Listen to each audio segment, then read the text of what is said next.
कहानी के स्टार्ट में हम देखते हैं कि फ्यूचर में इंसानों की जाति खत्म होने के कगार पे है, क्योंकि एक कॉमेट के टकराने के कारण ज्यादातर जमीन सूख गई है, सप्लाई की कमी है और साफ हवा भी नहीं है सांस लेने के लिए। अब यहाँ क्यूआर कोड के जरिए लोगों को अलग अलग डिपार्टमेंट में बांट दिया गया है। अमीर लोग वह इलाके में रहते हैं जहाँ बड़े पेड़ पौधे हैं और साफ ऑक्सीजन उनके लिए है, जबकि गरीब लोग शहरों में बंद रहते हैं और अपने घर में ऑक्सीजन सिलेंडर के सहारे जिंदा रहते हैं। बिना क्यूआर कोड वालों को रिफ्यूजी कहा जाता है। वह अमीर लोगों के जोन के बाहर रहते हैं और अपने तरीके से सर्वाइव करते हैं। सुरक्षित जोन और रिफ्यूजी के बीच में कनेक्शन डिलीवरी ड्राइवर द्वारा प्रोवाइड की जाती है। वह सप्लाई और हवा लेकर आते हैं। सबसे फेमस ड्राइवर है 5-8। वह रिफ्यूजी का ध्यान रखता है और उन लुटेरों को अच्छे से सबक सिखाता है जो उसके ऊपर या किसी भी गाड़ी को लूटने के लिए डिलीवरी मैन पर अटैक करते हैं। किसी भी रिफ्यूजी के लिए क्यूआर कोड लीगल तरीके से प्राप्त करने का सिर्फ एक ही रास्ता है, वह डिलीवरी मैन बन जाए। एक टीनएजर ने इसका सपना देखा है और वह उसे पाने के लिए, जिसका नाम सॉल है, वो एक ग्रुप से फाइट भी करता है एज अपनी ट्रेनिंग करने के लिए। हालांकि उसके पास कोई कोड नहीं है, फिर भी वो सेफ जोन में रहता है और अगर ऐसे लोगों को पकड़ा जाता है तो उन्हें सैनिक अपने साथ ले जाती है। इसका मतलब ये है कि बिना कोड के सेफ जोन में रहना लीगल नहीं है और एक जुर्म है।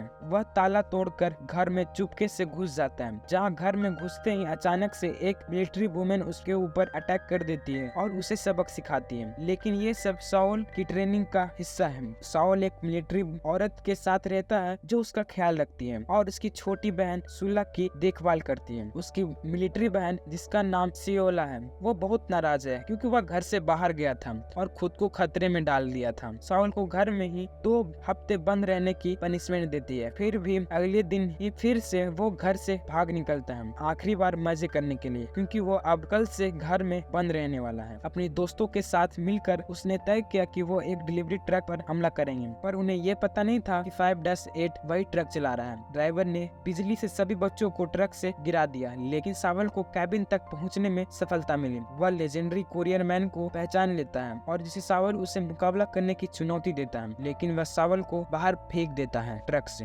5-8 अपनी यात्रा जारी रखता है, तभी एक सैंडस्टॉर्म आता है जिसकी वजह से नेविगेशन इक्विपमेंट बंद हो जाता है। कोरियन मैन कैंपस की मदद से चलने लगता है और नए सेफ जोन के बन रहे दीवार के पास जाता है, जहां हवा शुद्धिकरण करने वाले उपकरण लाए जा रहे हैं, पर वहाँ गार्ड ने मिलिट्री को भी अंदर जाने नहीं दिया। वो वापस लौटते समय सैनिक 5-8 पर शक करने लगते हैं कि वह जासूसी कर रहा है। उन्हें कुछ भी नहीं मिलने पर मिलिट्री वाले 5-8 को जाने देते हैं। फिर 5-8 रिफ्यूजी के पास जाता है खाना और ऑक्सीजन देने के लिए। घर पर वापस आने पर सावल को सुलह कमरे में बंद कर देती है। क्यूआर कोड के बिना अब दरवाजा नहीं खुल सकता। तभी उसका आइडल 5-8 उसके पास ऑर्डर लेकर आता है। तभी वापस आने के बाद कोई 3 अनजान लोग घर में घुसकर हमला करते हैं और वो लोग मिलकर लड़की का अपहरण करने की कोशिश करते हैं। सावल दरवाजे को तोड़ते हुए इन गुंडों से सामना करता है। शूट आउट के दौरान वह सभी को एक एक करके मार देता है, लेकिन सुला को एक गोली लग जाती है। सावल उसकी तरफ झुका हुआ होता है और फिर सावल को भी कोई पीछे से गोली मार देता है। गोली चलने की आवाज सुनकर 5-8 घर में लौट आता है और वह आखिरी शूटर को मार देता है और कमरे को जांच करने पर अपने दिमाग में एक तस्वीर तैयार करता है और हमला करने वाले लोगों के गर्दन पर एक टैटू देखता है। फिर वह पुलिस को इन्फॉर्म करता है। सावल को देखकर कोरियर मैन समझ जाता है कि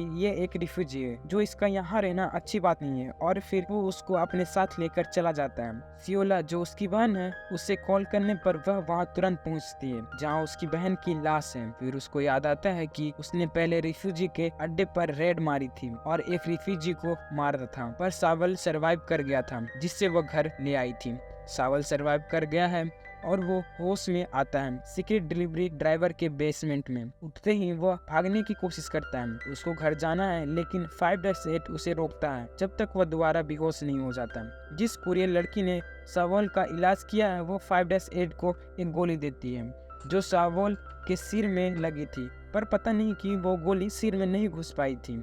उसके बाद 5-8 उसके पैर पर अजीब से घाव को नोटिस करता है। बाद में सियोला 5-8 को सवाल करने के लिए बुलाती है। सियोला उसे बताती है कि ऐसी घटना रैंडम नहीं है। अनजान हमला करने वाले घर में घुसकर टीनेजर को उठा लेते हैं, सिक्योरिटी कैमरे को बंद कर देते हैं और मेमोरी कार्ड निकाल लेते हैं। सियोला शक करती है कि घुसने वाले शख्स डिलीवरी मैन बनकर घर में घुसे होंगे। 5-8 सियोला को पहचान जाता है क्योंकि उसने उसके घर में तस्वीर देखी थी, जिसकी वजह से वह उसे पहचान लेता है। फिर हम देखते हैं कि सेवल सियोला के घर जाता है अलविदा कहने। अब वो वहाँ नहीं रह सकता क्योंकि वो एक रिफ्यूजी है। अब वो वहाँ रहा तो मिलिट्री वालों को पता चल जाएगा कि इनके घर में एक रिफ्यूजी है और फिर मिलिट्री सावेल को पकड़ कर ले चले जाएंगे एंड सेवेल को सजा हो जाएगी और वो नहीं चाहता कि उसकी बहन को कोई परेशानी हो, इसलिए वो वहाँ से चला जाता है। सेवेल एक गैंग से टकराता है जो उसे बहुत मारते हैं और वो चुपचाप मार खाता रहता है क्योंकि वो मरना चाहता है, क्योंकि वो अपनी बहन की जान नहीं बचा पाए। सेवेल के दोस्त लड़ाई को देखकर उसकी मदद करने आते हैं। इसी दौरान चिम योंग कॉर्पोरेशन जो हवा को साफ करने का काम करती है, रिफ्यूजी को भी रहने के लिए नई बस्ती बनाने के लिए उन्हें काम करने के लिए भर्ती करती है। 5-8 लोगों को कहता है कि वो कंस्ट्रक्शन को सबसे अधिक देर तक रोके। रियोसोक चिम योंग के मालिक के उत्तराधिकारी और डिलीवरी सर्विस के हेड हैं।